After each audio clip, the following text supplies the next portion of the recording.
أغرب عربية ممكن تشوفها في حياتك لدرجة اللي هو اللي سايقها نفسه أو اللي سايقاها ما تقدرش تتحكم فيها خالص خالص. بص المراية بتطلع ازاي لوحدها وبتخربش العربية، هي بتتضايق وصاحب العربية كمان اتضايق. بس لما لقاها واحدة ست وبصلها كده على شكل العربية الصغيرة دي بتاعت فؤاد المهندس وإسماعيل ياسين، فقال لك اتكلم معاها تقول ايه وايه اللي دخلها اصلا في السباق دي.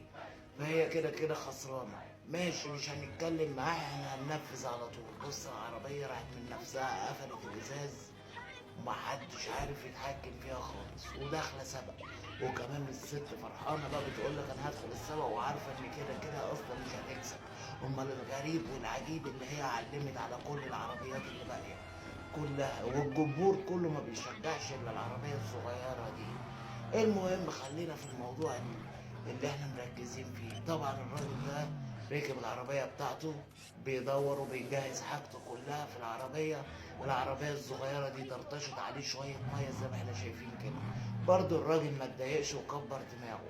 امال الغريب لما السباق اشتغل، بص العربية ايه اللي حصل فيها. شايفين؟ جاهزة للانطلاق.